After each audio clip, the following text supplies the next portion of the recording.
right, I'm here in Fun Station with the father of Warriors of Wrestling, Joey V. A lot of unanswered questions right now. There's a big elephant in the room.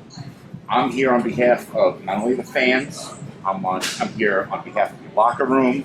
I'm on behalf of everyone else that wants to know the future Warriors of Wrestling. But before we get there, I want to talk about the past Warriors of Wrestling. What got us to 200 events, which is quite a landmark in itself. Let's start with something positive.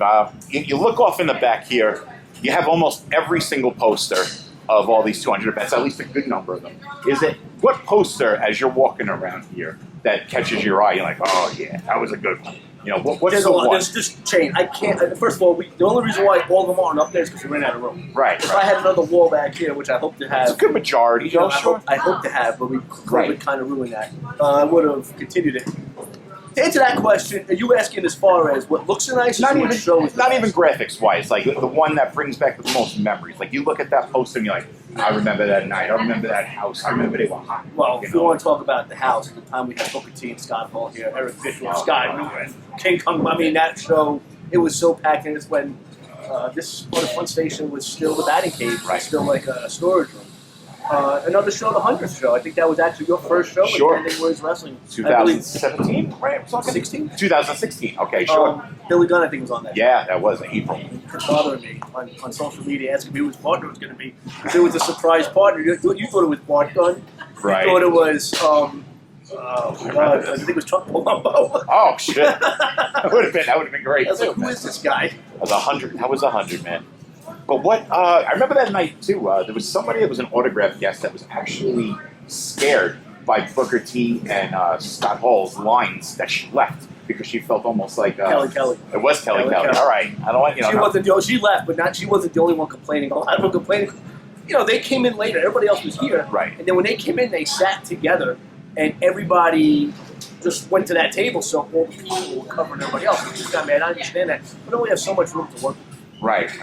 And, you know, Booker T and Scott Hall are major stars, two Hall of Famers. So that's, okay, so that you kind of label that as the high point. That was like one of the high points. Okay. And you're asking me on the spot, if you gave me a day to really think, there is a lot. The anniversary shows, obviously the 100th show, the first show. Sure. The first show in New York, the first show in Brooklyn, the first show here. I mean... Let's talk about that. Where was the very first? The very first show was December 1st, 2007. Great. I'll never forget it. Was the VFW Hall in South River. Oh, cool. I think it was on Reed Street. Wow. And the ring showed up. I think the doors were already open, people were already in, and the ring showed up 15 minutes after the doors opened. Wow. Talk about being a nervous wreck. I remember seeing that in the doc too, right? That was the second show. The power was out in the town. They almost shut the building down on me. Ring showed up on time. Oh, that's good. At least it's the ring. Exactly. That's always the tough point. All right, so it's been ups, there's been downs. What do you think the lowest point for you, like emotionally, has been? Like where you kind of felt like maybe it wasn't all worthwhile. Maybe that all your contributions were all going to be ruined by one thing. Like, what was the lowest point? I don't know about a lowest point. I can tell you some low points. Okay. As far as the show goes, our first show, I think it was January 2010 in Brooklyn. It was on 4th Avenue, the Brooklyn Lyceum. It's now a regular gym, a workout gym, I believe. It was an old bathhouse back in the day. I didn't know I needed the general liability insurance. He was going to let me set up the ring. We'd have a show. He just wasn't letting the fans in. Thank God, and I don't want to bring up this guy's name, Rockin' Rebel. We had some controversy. He actually got me the insurance, got us in, the show went on, we packed the place, and I mean packed the place, and that was such an awesome venue, so yeah, that was scary. You go to January 2018, Frankie Getz, before the show, committed suicide. Just blocks from here, too. A lot of people don't even know that. It's just like 2 blocks. Absolutely. You don't know, he was a sergeant with the New York City Police Department. 122. That's not the way I would want to go into a show. So that was devastating. Rudeboy Riley, who is arguably one of the greatest champions in Warriors wrestling history, was arrested and basically what he did. I don't want to get into that, but gone from pro wrestling, not just Warriors, kind of tarnished his not only his wrestling career but his life. That's a major low point. What does it feel like now to see pictures of him on social media where he's got a child where I believe his father-in-law runs a baby store and everything like that. I'm going to put it out there, you know what I mean? But, I had a feel. I mean, hopefully the guy got help. Hopefully he's changed his ways. right. I mean, I don't know what to say. What a world we live in, I guess. Is it a failure of the system, or is it just, you know, maybe somebody It's a hopefully failure somewhere. Sure. I never would have thought this. Right. You know, I knew the kid's mom. You didn't come from a bad home, but you know that's the ones that you least expect to have these type of problems. And I remember, like, at the time how upset you were, and I remember, He was like my uh, son. Riley was like my son. I know. It was 6 weeks after his NXT tryout. So yeah, that was devastating. And for guys that were here, they're only here saying it wasn't. They're full of shit. They're full of shit. I know that was a rough point for you. I remember at the time too, you were very protective of the locker room. You made sure that you didn't want anybody in contact with them, and anybody that kind of broke that rule, you were very stern.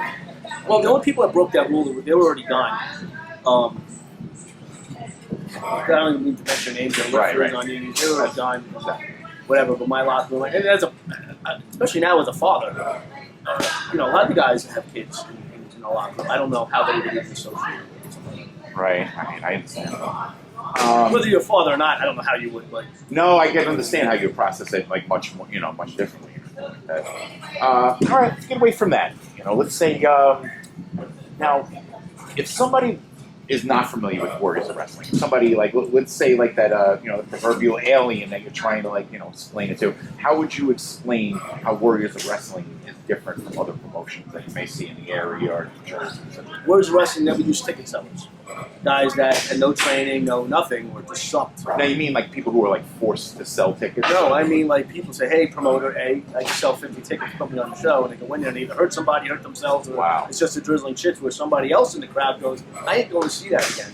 Warriors of Wrestling has always given the fans something. We have something for everybody, like to say. If you like lucha, we got that. If you like hardcore, we got that. If you like regular wrestling, scientific wrestling, we got that. If you want some comedy, we got that. Right. We had something. We like to say we have ex-WWE legends, current AEW stars. We have something for everybody. We have ran consistently every month, even during COVID. Maybe except for 2 months. Even during COVID, we ran. And you did so Over a safely. decade. A lot of people at the time were like saying anybody that ran was irresponsible. And I know for a I really fact- don't give a shit. No, I know, but I know you were running safely. Like, you know, like I was here point You were blank. sitting right over there. Exactly. We ran the shows in this ring, in this area. We didn't go out where you see the shows now. Ropes were getting sanitized in Right. between. Jalen was a referee at the time. He was, you know, we didn't let fans in. We let friends and family, and everybody did have to wear a mask. And then as time went on, we kind of eased up, we back out. We gated off half the building, and Right. then I think it was August of 21, we opened up Wow, full. that long. Isn't it nuts? And I remember when you came out and you said this is the first wrestling show in New York City publicly. Right. I don't remember the exact wording you used. And you know, well, you were never irresponsible with it. You were always like at the forefront of it. Like you wanted to get back and everything like that. But I have to say, like being here, you know, personally, was never irresponsible. And I never felt the danger or anybody else. So, like anybody that gave that rap is kind of BS. Yeah, I don't give a shit. No, I don't I don't either. care. Because I know the reality of it, basically. My I used to do. Run this training center. You've run it through multiple changes in faculty and such like that, but you still keep it going. You're still persistent, and even after what were considered some of the better trainers, you're turning out crops that I've said it before, come in from the street and go out to AEW level. You know, Guys, girls didn't start going to AEW or WWE until after I took over. right. So for people to say, "Oh, this guy left or that guy left," Sure. they didn't do it under your watch. No, and I know you're also very harsh on yourself as a trainer, and like you know, but the proof's in the pudding. Obviously, like you know, you have those accolades. Those guys are on TV. What has been the proudest you have been from a student that you took from like this unpolished gem and gone through the process? What's the proudest you've been of any student that has come through the Warriors? Jade. Really, Jade? I understand. We set out for a goal, and we wanted to get her to Mission Pro, which is an all-women's company run by Thunder Rosa. Certainly, out of Texas. At San Antonio. Okay, right. We wanted to do that by the end of 2022. And we figured 2023, we'd try to get AEW and we did all that. in 2022 before Mission Pro.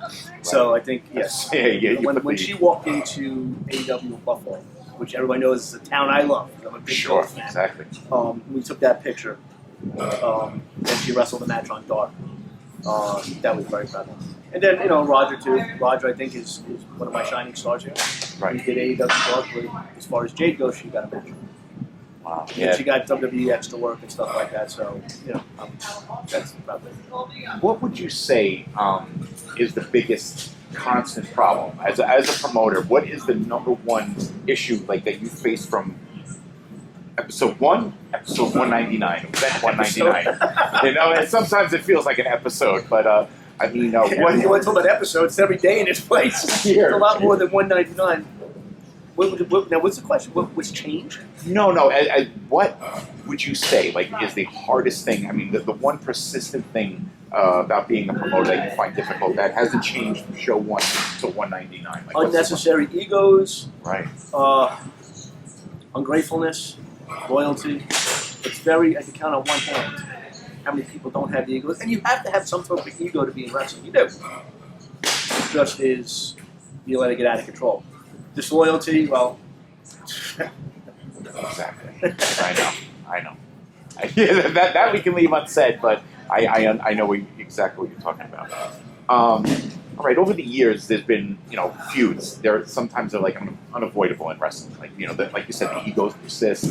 There's people heads are going to collide. People want different things.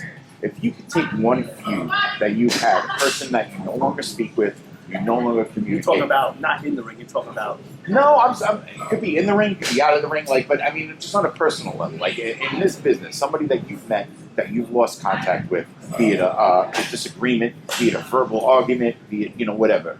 Things are said, things are done. If you could remove everything that you have from a feud that you have with someone, or difficulties that you have with someone that you kind of miss as a part of your life, if you could take away everything that transpired, whether it be the words back and forth, the actions back and forth, and just rekindle a friendship or a relationship with someone that is no longer in your life, that you lost along these 199 events, who would it be? Probably Jake. Because if you take away the negative stuff that he says or does, and continues to say about me, and I don't know why, because I don't, and it's not try to hurt other people that either work here or came back here, which is unfair. Right. You have an issue with me, come say, you know where I am. If you take away all his negativity, his stupidness, and his nonsense, his white knight bullshit, we worked really well together for over a decade. We were on, I like to say, at that time, we were on the same page more than not. Right. Yeah, he was definitely a good partner. I'm not one like you said, oh, fuck him, and I don't like him no more, so I'm not going to do that. Because at one point, he wasn't that. So if I was to take away the negativity and the BS, yeah, it was a good point. Wow. And since he was here for over a decade, yes, sir. And I worked so closely with him, yeah, that's something that I did. He's intertwined in the fabric, you look around the posters. Again, and there's going to be a video coming out soon with clips from the 199 shows leading into the 200. People are going to put him in there. Yeah, he has to be in there. Because he did do a lot of this stuff. Sure. So for me to say or disinclude him, I'd be a hypocrite. It'd be dishonest. Exactly. Yeah. Because you can't. You gotta be. You gotta be honest with yourself. If it wasn't for somebody like him, this company wouldn't be what it is. Sure. And I'm not embarrassed to say that. That's right. It's not all WB all the time. There's everybody. There's him. There was Cap who started. There was Sal. There was Eric. That I'll use that name. That helps me now. Right. There's guys when I thank everybody, yourself, Sam Gomez, Ian Price, everybody played a part. Ryan Black, Ryan Peterson, all my ring announcers, all my photographers like Krieger and Cooper, all my camera guys, all my commentators, they all played a part. But Jake played a big part. You can't say he didn't. No. And if anybody's to say, oh, I'm not kissing anybody's ass, the truth is the truth. He did have a big part in the company. Is he a jerk off? Yeah. But is it irreparable though? Is it something that you would be? I think like I said this before, I think the only two people that the bridge is totally burned, that's the guy that burnt down my ring. I don't need to mention his name. Right. The Rotten Hell and Riley. Other than that, do I think there's going to be bridges rebuilt? No. But never say never. Okay, without getting back to that, without mentioning the person's name. Okay, how certain are you that that 100%, person? 150% that he was behind it. Whether Wow. he physically did it, no, I don't think he did. Okay. 150% he was behind it, absolutely. Really? Okay, so that's undeniable. Go watch a documentary. Right, right. You know, The fact that the belts were in the middle of the ring, it wasn't a random. You know. Look at the posters that were burned and the one that wasn't. Just go back there. Wow. I don't need to bring this up. No, I know exactly.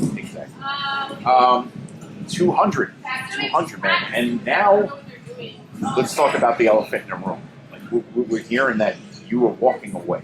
Right now, my inbox from friends. All right, how about this? I'm going to tell you right now. So is mine. Right. I was in Stop and Shop today. I see Okay. Jalen in the parking lot. He said, you know, I love him. Man. You know how he lives and breathes. Came a long way. Sir- Well, the companies, I'm gonna. You guys know. You know. Right. You guys have a show on June 10th here at Fun Station. That's show 201. Right. So you know the Warriors wrestling goes on. Right. That. Okay. That's one question right It's there. just That going always- on with me. Uh-huh. Now, I say goodbye in the ring May 19th. Friday night at St. Finn Bars in Brooklyn. I already said my goodbye to Staten Island. Whoever is taking over will be here in June. So you guys will have somebody else. I know Eric will be involved in running the locker room. You've already made it. Like this person is already in place. This is already been in place for about 2 months. I am available always to help, and this person knows this. We sat down and spoke, and I told him how I want things. If I'm going to agree to, and I don't need to say how this happened, I would like things to be run a certain way. We'll continue to run a certain way. kind of like a protocol. Yeah, and this person definitely agrees with that. All right. So it's just, it's not, you know, since COVID ended, even before COVID, let's say since COVID ended, we have packed out every show. Just maybe one in the fall last year was kind of, other indie shows would love it. Right. To my standards, but we've been on a roll. So, you know, there's that song, it's better to burn out than just fade away. Right. Young. Yeah. Is it Right. Young song, I think right? so. Right. For those who don't understand what that means is, it's like if you just started going downhill and I just said, I'm done because we're done. Right. I'd rather go out on top. A Seinfeld kind of exit. Right. I never watched Seinfeld, but sure. Right. Yeah, Right. yeah. I know they were a top fucking Right, TV show. So that's what I would like to do. Wow. Will I still be around? Of course, I'll come by. What about the school? I mean, the students. I know. Getting back to like that Jalen question. I saw him today in Stop and Shop parking lot. I rolled down my window and he said, you know, with or without Joey, I'm part of Warriors. I hope he's staying. I don't know what's going on. Like, this is like a guy, you know, you see on every day in your school. Like this isn't like, you know. He's worried. Let me the school as far as this is. You know, I was trained by Johnny Rods. Johnny Rods has never stepped foot in my school, but his training lives here because that's how I was trained. And I don't care what some of these people say about Johnny's training. Johnny's training is legit. Are you using some of the same drills that you were taught? Oh, different stuff. But as far as the foundation, it's Johnny's. Right. Which was what I learned and what I passed on to guys like Roger, guys like Max, guys like Dexter, guys like Danny and Mike, and so on and so forth. School goes on. It's all going to be under the new umbrella. And again, will I come in and work out sometimes? Yeah, well, my knee feels better. Right. My knee's killing me. Oh, wow. But yeah, I don't plan on wrestling anymore. But just to get in and work around the guys, I'm sure I will. Wow. I'm not going in the ground. I hope. I know, but I can't say I'm not disappointed. Like, you know, could you at least, you know, I'm not asking, you know, obviously things are going to be revealed down the line. I understand that, but is this person that has some kind of cohesion with the existing roster? Is this somebody that they know? I don't want to, and I apologize because me and you talked about a lot of nonsense. Right. Come June 10th, to the Fun Station, you'll find out. And I think everybody will be pleased. Okay. I hope. And again, this is somebody that, I mean, they at least have a point of reference for. They're not going to, you know, that they have either seen or heard of. Oh yeah. Okay. Absolutely. I guarantee you in June you'll be like, I know that. I'm not going to play Guess Who and like narrow it down. I'm not in going fairness to you. I'm not going to answer. I agreed to do this today. I answered questions I normally haven't answered. Right. You know, about Rudeboy and all that. You've told, you know, I mean, you've already explained that the fans are going to expect the same product under your like Absolutely. protocol. Warriors Wrestling will still run Fun Station, Finboys, or wherever else. You know, it's still Warriors Wrestling. It's just not me in charge. I can't. And you know, and then it's like What better show to go out on? 198? What's No, I understand. Yeah, the milestone. It is a milestone. You know, and what else do I have to prove? Johnny Rod said, "Oh, it was the day of the first show." Angelus Falcon, the voice, God rest his soul. He went to training Gleason's and they came to show. He goes, "Yo," Johnny said, "Oh, you know, the Warriors are wrestling. They're gonna film tonight and film it." I remember the quote. Wow. They'll be one and done. And the BA said it recently. Famous last words. One plus 199. Unreal. That little indie promotion. So what else do I have to prove? No. Look at the crowds we do. What else do I have to do? We're never going to get to WWE level. Let me ask you, what else is there to There's prove? nothing What to is prove. So now go. I mean, you can always get bigger. Is there anything that you didn't accomplish that like you can think of that you hadn't? There's something that you're leaving Show-wise? open-ended? Yeah, or just, promotion-wise. Look at what we've done before everybody else. We were doing the Lock and Key ladder match with nobody. That was Right. Chris Steele created. 3 world championships, which is always my We favorite. have, out of our 4 championships, the heavyweight was defended in England. That's a world title. The No Limits was defended in England. That's a world title. The women's was defended, lost, and won back in Japan. Thankfully. Yeah, that's a world title. Right. We have ex-champions that are now on AEW. Nyla Rose, Sonny Kiss, BYO, Proud and Powerful, Private Party. All guys, that came through here. Right. Former world tag team champion, Private Party. Look at our former women's champion, Melina.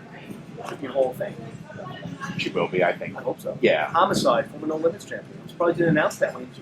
it's true. I'm sorry, I did let you go off on that one. That's right. I thought you would have picked up on that one. Yeah, especially a pretty storied lineage here. He beat Chris Banks. Well, what do you want to see for this promotion? Post Joey AD, like post Joey Bellini. What do you want to see come June? What is the main thing that you want to see carried on in Warriors of Wrestling without Joey B, post Joey B? What would I want? I mean, it's not fair for me to tell somebody else how to run the show. Right. No, but as far as Let's continue what we're doing. Continue what we're doing. I always had it. This is us versus everybody. There's a song. It's my Foo Fighters Monkey Legend. It says, "What are you doing, all your enemies and friends?" Mm-hmm. That's what seems to happen. Every time somebody leaves here, they get with the other ones. I say, quote another album, "Kill them all, fuck them all." It's us against everybody. It's kind of like when we started. If you don't know this and watching, you don't know this. Warriors of Wrestling was named after the movie The Warriors. If you know the movie, it's a cult classic. There's a gang that everybody in the city, every other gang in the city was after. And they were up, I think, uptown in the Bronx or Harlem or something. Had to get back to the home turf in Coney Island. Everybody was after them. They were just to have each other's backs. Just fuck everybody. So this is the last stop on that proverbial Warriors train. This is the last stop You're in in Coney Island. Yeah. We're just not in Coney. We're in Brooklyn. We're in Bensonhurst. Say it ain't so, Joe. You know what I mean? That's how I feel. It's like I can't believe, I know this promotion is strong enough to continue without you based on the foundation of what you built, and especially this locker room, which I go around and these guys are young lions, man. Like they'll. And my phone is. I'm not going to change my number and answer calls. I'll still be able to talk to people. Right. And there's guys that hang out with me on whatever social media. Still gonna have the barbecue, I hope. Absolutely. Oh, thank God. Absolutely. Okay, that's a big question. Yeah, that was one of my personal. I heard Chris Benny came back here for the barbecue. It is okay. He likes the wings. Everybody. It's worth it. The Joey B pool, phenomenal. But yeah, Joey, I personally, I got to thank you what you did for me. You know what I mean? These last 100 events, I went from a fan to an announcer. You trusted me with the mic, and trusted me sitting here with you in the ring today to deliver this message, man. So, for me and for people like Jay, Roger, for everybody else that you ever gave an opportunity, man, I thank you, brother.